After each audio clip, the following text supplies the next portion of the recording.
would not be grounded in reality, okay?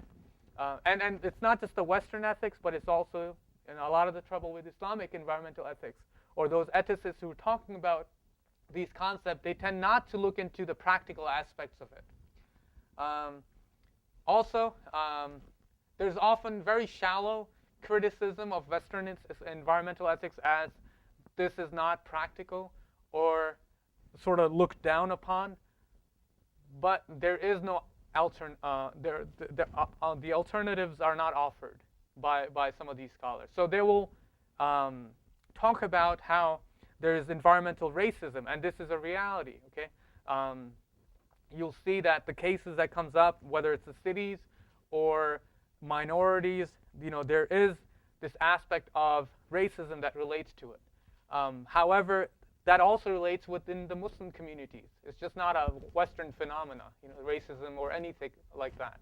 It's also something that relates back to the Muslim communities. And just to talk about the Western ethics and lacking these, or the ideals are not there practical, then one has to look both ways. Some of the other stuff, jurisprudence, or the fiqh that we talked about, the third aspect of these sources.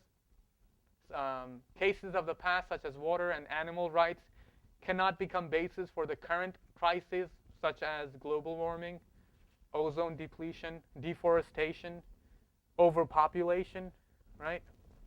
So, from the historical perspective, overpopulation, there are many fatwas or many legal verdicts that are found that talk about, as far as the children are concerned, right? Population and consumption. One should not worry about how they're going to earn their the next day. Okay, what they're going to earn, and they should not worry about how they're going to feed their children, and they should not worry about the number of children that they're going to have, because one should be dependent on God for this. However, in 1970s, in a prime example is Iran. They had this idea, and when Imam Khomeini came into power, he says, let there be, have children as many possible, and let the nation grow, let the Muslims be so proud and so populated in the cities and rural areas and towns. But then what happens 20 years down the road, you don't have a support system, the education for children, the colleges, the school, and jobs.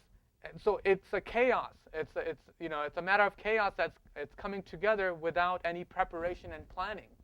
So if we're looking into things without any preparation or any planning, it's going to turn into chaos. Okay, and that is not what obviously God desires in a civil society. One of the last ones, and within 10 minutes, I think I'm going to finish this. So those people who are holding on to their chairs, sorry. Islamic, the word Islamic does not mean it is the best practical solution to the environmental problems, okay? That's just, it is merely a conglomerate of ideas based on Islamic sources. There are other sources and other religions and other ethics that are going to offer their version of environmental protection based on what they have learned from Veda or Bible or any other scripture, okay? And it does not have to be the best one. It's just another approach that's out there, and one should not confuse ethics with science, okay? Ethics is talking about how we're going to make decisions and how we're going to see things as good and bad or evil, and not come into some sort of idea about this ethics or it's, the ways, if the word Islam is attached or Christianity is attached to a concept, it is the best concept to protect the world. Okay, that is not the idea. A person might be, a believer in these sources, but one cannot say that, that those sources are going to give us the science behind that is needed for the protection. Next one.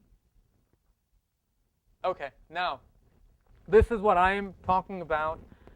Writing my paper. I'm actually doing my, finishing up my capstone, and that's going to relate with, these are some of the proposals that I've put together. Using qawaid al-fiqhiyya, That's an Arabic term for legal maxims. Okay, and this is not just related to the Muslim community or Muslim Islamic law. The Western, there are legal maxims in the West. For example, what was the other one that I was thinking? Anybody could give an example of legal maxim? Protection of life. Western ones. Possession is 9/10 of the law. Right? Has anybody heard that one? Right? So if you have something, then that it really belongs to you. Okay? And there are many other ones that come. Some of them from Greek society, Greek culture, Romans, and some from other countries. But many scholars, they went into looking and putting books together. There is a tradition of Western legal maxims, as well as these are statements that are found to be true, okay, and are agreed upon by masses. Okay. For example, I could say patience is a virtue. Right? People tend to agree with that. So in Islamic sources, there are legal maxims that talk about, as Sister Marwa mentioned, that talk about, for example, intention is the basis of cases, right? That talks about another one that comes to mind with legal maxims, that there's neither harming others nor reciprocating harm, no taking harm from other folks, meaning one should not harm people. There should not be any valid reason for it, So these are some of the statements that the fuqaha or the jurists have put together. And these are actually more practical. The Turkish or the Ottoman Turks actually collected about 100 of them in the Majalla that they wrote. And these were the more famous ones. And they put, and I'm going to talk about these statements more, but they put these statements together, and these are put together in source in fiqh, and these are used to understand law. And whenever the law is implemented, it's used to argue on behalf of the ruling, okay, back and forth. And they are all derived. The legal maxims in Islam are all derived from the Islamic sources, okay. The other aspect that I'm talking about, the enlarging the scope of Qawaid al-Sharia, which are the goal. There are 5 goals or objectives of the Islamic law that are known, right? These are to protect life. And why do people rule? Why is Islamic law there? To protect life, to protect religion, to protect honor, okay, or lineage of people, to protect, what's that? Wealth, okay, very good, and to protect intellect, education, rulings, all of that stuff. All this, health, wealth, all these ones. So these are the 5 basic ones most scholars agree upon. And what I'm mentioning in it is that the preservation of the environment, because we're going through a crisis, right, should be also another consideration that folks in the past have not talked about, because they did not go through that, and it was not in their knowledge that this is also something that the world is going to go through.